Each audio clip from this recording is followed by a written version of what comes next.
Bago ko simula ng kwento, nais ko lamang pong ipabatid sa inyo na namamaos po ang boses ko ngayon dahil sa may sakit po ako ngayon.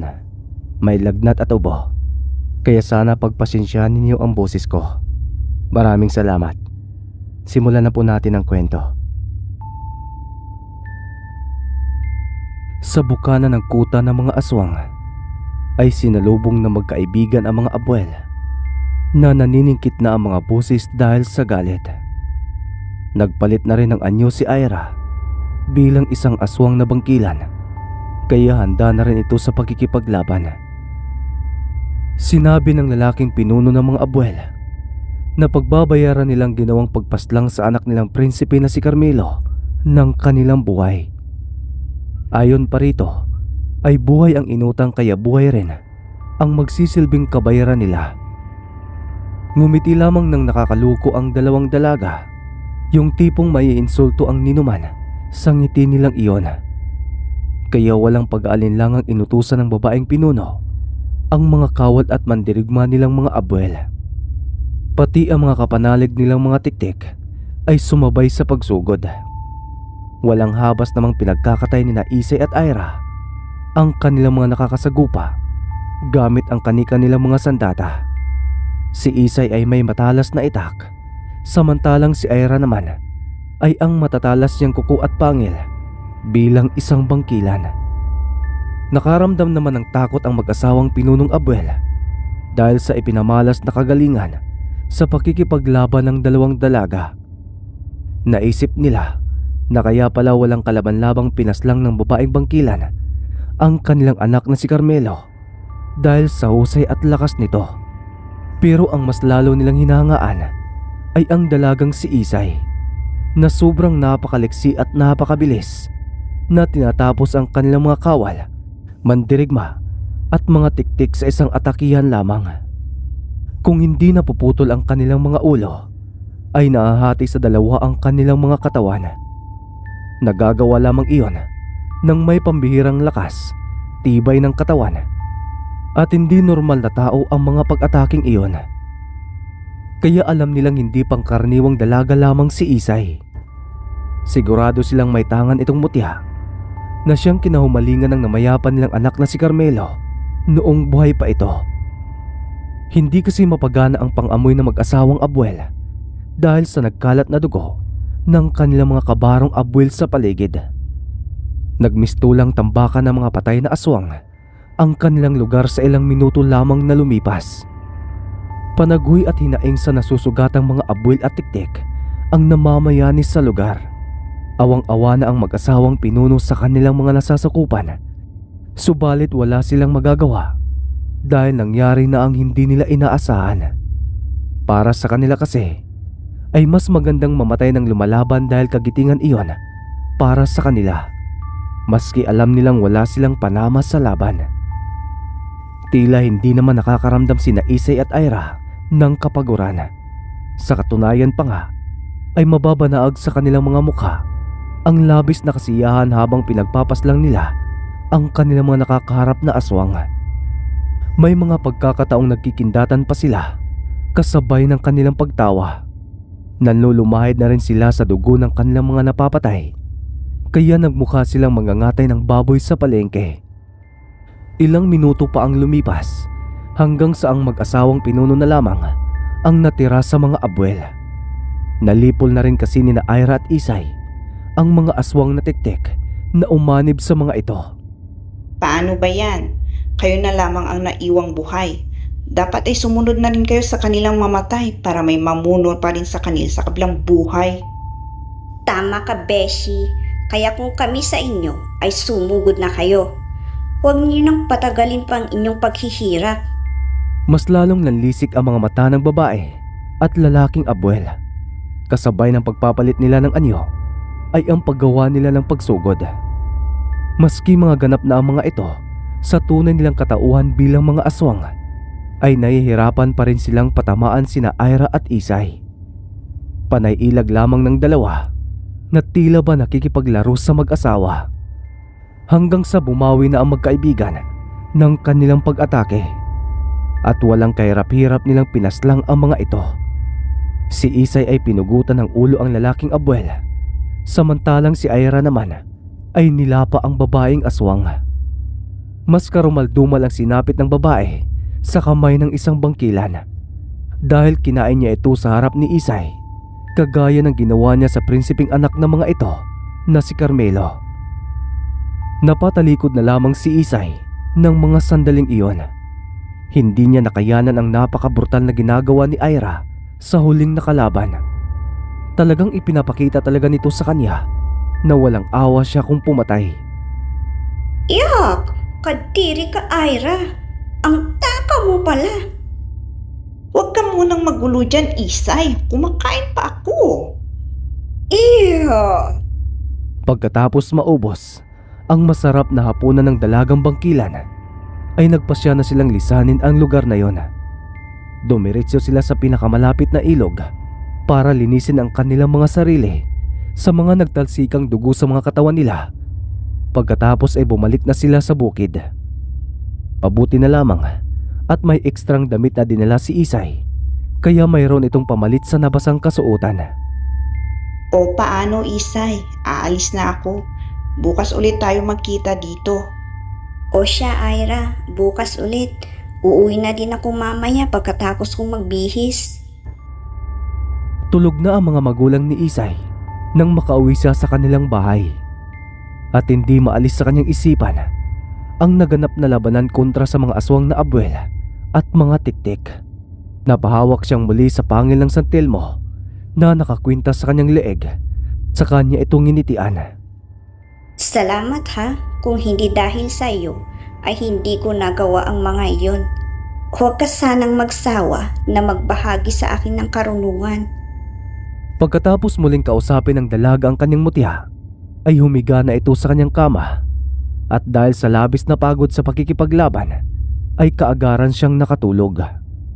Medyo tinanghali na ng gising si Isay at pataranta pa siyang bumangon sa kanyang kama, saka dumiretso sa kusina.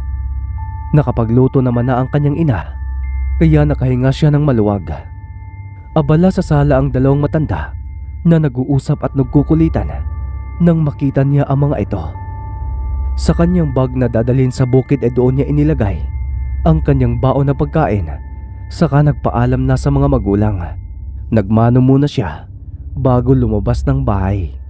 At nang makarating siya sa kanyang taniman, ay nadatnan niya si Ira na abala sa pag-iigib ng tubig sa balon. Marami na rin itong nadiligan sa kanyang mga tanim na gulay. Nakangiti ang dalagang nakatayo sa kanyang kinaroroonan habang pinapanood ang dalagang bangkilan sa pag-iigib nito. Nakikita kasi niya ang kanyang sarili kay Ira, kaya hindi niya maiwasan ang mapaluha. Magandang umaga, Ira. Ay, andyan ka na pala, Isay. Magandang umaga din sa'yo. Hala, nakakahiya naman at ikaw pang gumawa ng trabaho ko.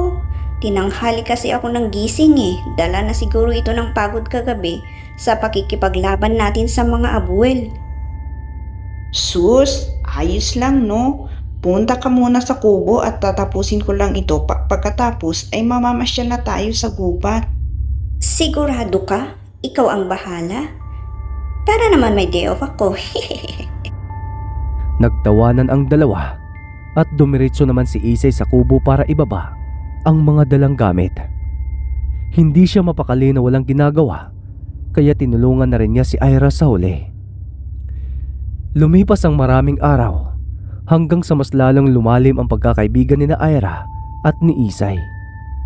Nagagawa na nilang ikwento ang kanilang mga sikreto sa isa't isa.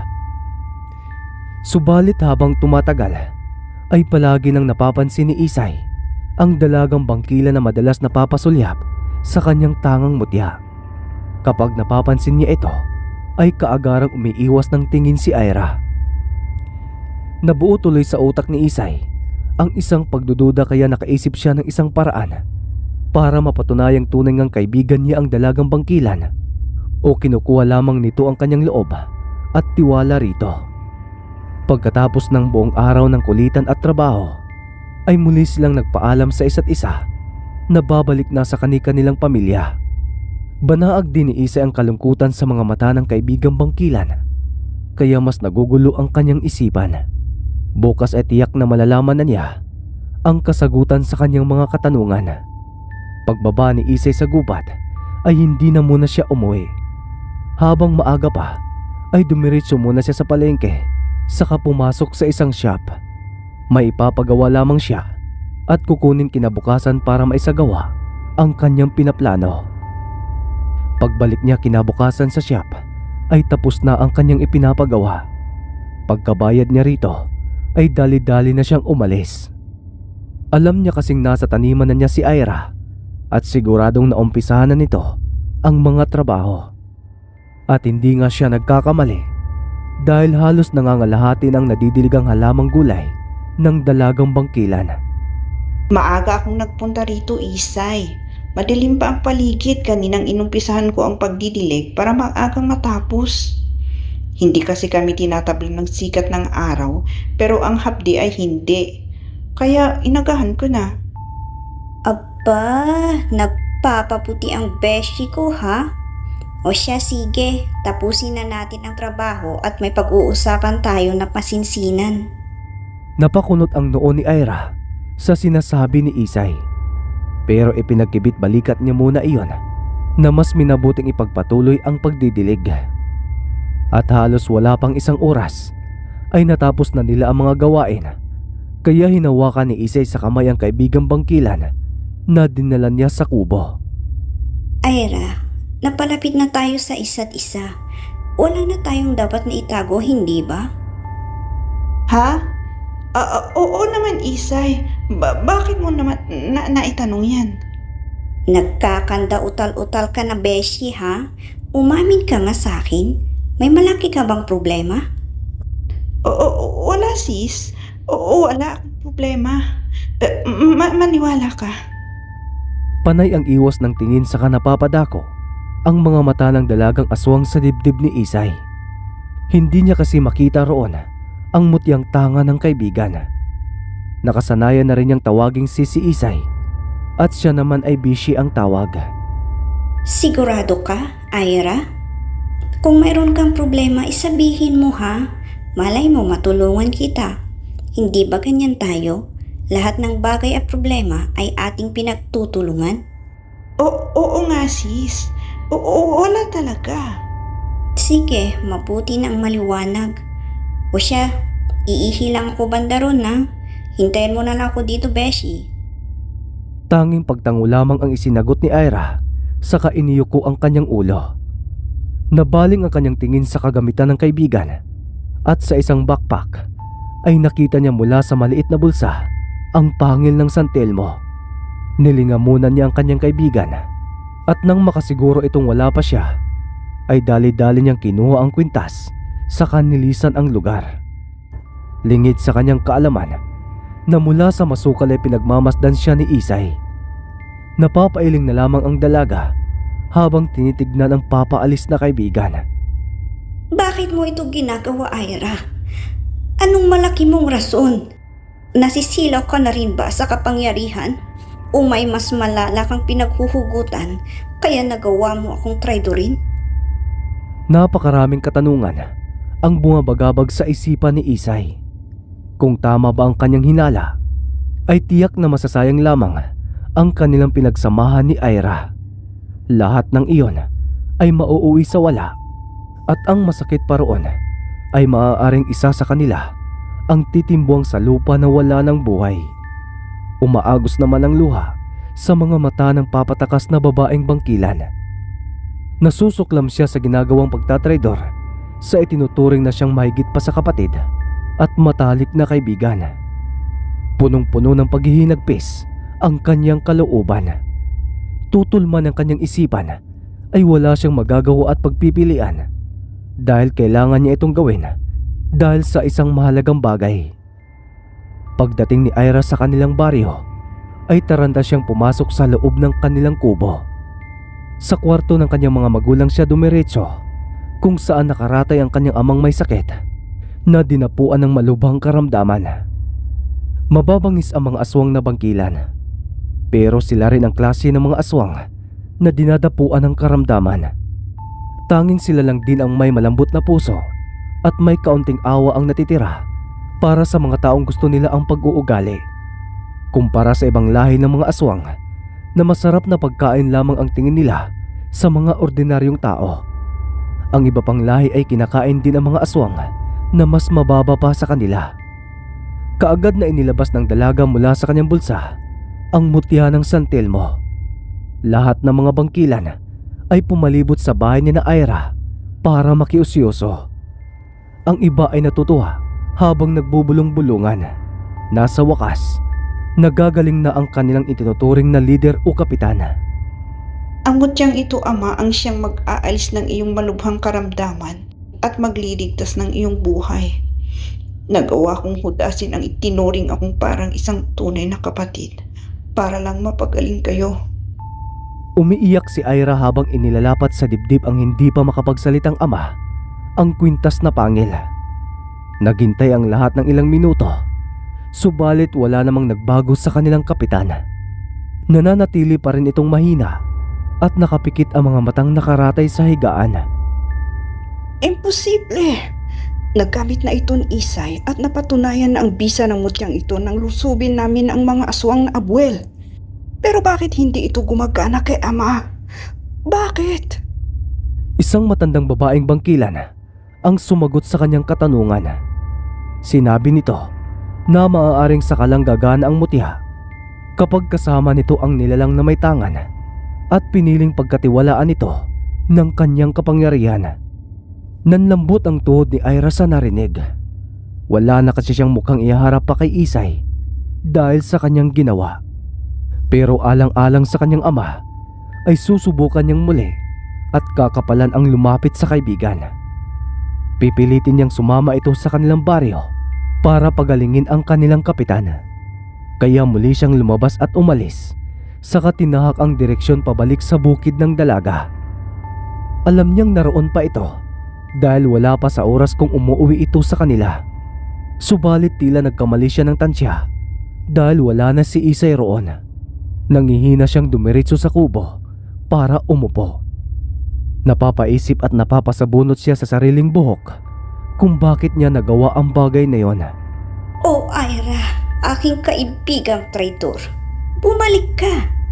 May nakalimutan ka pa bang kunin sa akin, ha? Nagulat si Ira nang magsalita si Isay mula sa labas ng bakod. Nakangiti ang dalaga sa kanya, pero ramdam niya na may halo iyong inis at galit dahil pilit lamang iyon na pagngiti. Isay, magpapaliwanag ako. Sana ay pakinggan mo ang paliwanag ko. At sana, huwag mo muna ako husgahan. Pakinggan ka mo, Ira. Anong sabi ko sa'yo kanina? Sabihin mo kung may itinatago kang problema. Paulit-ulit kitang tinanong, pero wala kang sinabi. Tapos nagawa mo pang tangayin ang mutya ko? Ngayon, gusto mong pakinggan kita sa mga paliwanag mo? Kung totoo ba talaga ang mga iyan, o gawa-gawa mo na naman ulit para makuha mo ang loob ko? Masakit ang ginawa mo, Ira. Itinuring kitang kapatid. Umaagos na ang luha ni Isay sa mga sandaling yon. Pati ang babaeng bangkilan ay hindi na napigilan ng kanyang emosyon. Kung alam mo lang, Isay, hindi ko rin ito gusto. Pero alang-alang sa aking ama na siya na lang ang titira sa akin, kaya ko ito nagawa.